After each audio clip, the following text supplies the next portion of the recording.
Shows inflation is starting to tick up again, putting mounting scrutiny on President Biden's economic legacy as he prepares to leave office. Inflation climbed to 2.7% year over year in November, up slightly from the previous month. While it is far below inflation's peak, Americans are still feeling the squeeze on everyday goods like groceries, housing, and other essentials.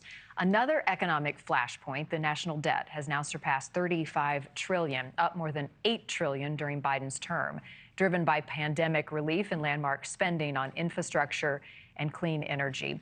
Peter Morici is with us now, an economist and professor emeritus at the University of Maryland. You know this in and out. What do you see in the tea leaves when it comes to inflation right now in the next few months? Well, we're sort of reliving the 70s when the Fed did not do enough, and owing to the war in Vietnam and then OPEC, we spent too much. And what would happen is inflation would go up a lot, and they'd tighten up a bit. But then they'd ease back on policy too soon, and inflation would get stuck at a higher level than before. And I see that's what's happening now. I don't think we're going to get much below 2.5%.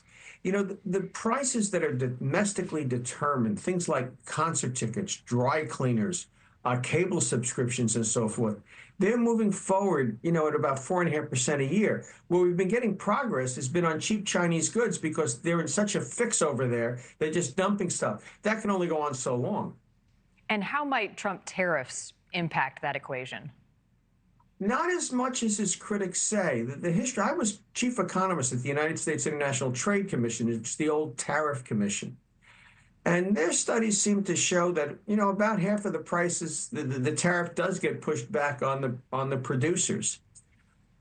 If China turns around and absorbs it all by depreciating its currency and cutting prices, then they are paying the tax, not American consumers. But I do expect it to have some effect.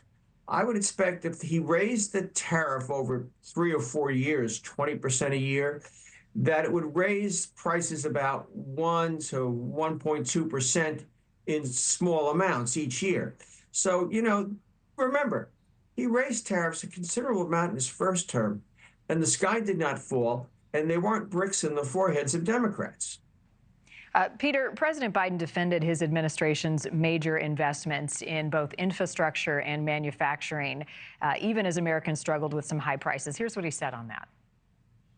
It was long past time for America to make a generational investment in our infrastructure, in our manufacturing base, in the technological edge in our clean energy future. I know it's been hard for many Americans to see, and I understand it. I just trying to figure out how to put 3 squares on the table. But I believe it was the right thing to do.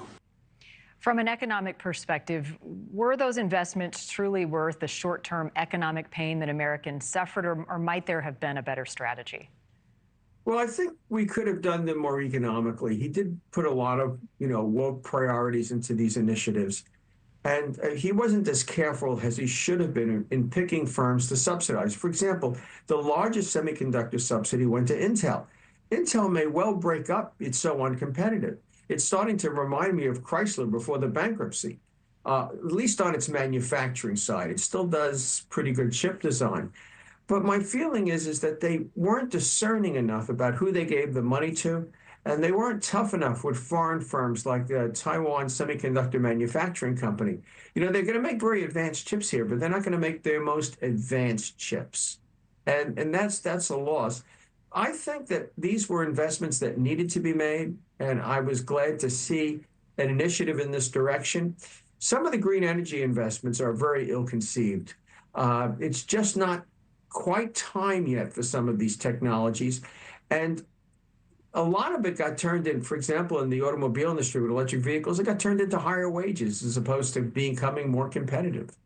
Interesting. Always learn something when we have a conversation. Peter Morici, thank you this morning. Thank you for watching. Go to newsnationnow.com to find NewsNation on your television provider. And don't forget to click the red subscribe button below to get more of NewsNation's fact-driven, unbiased coverage.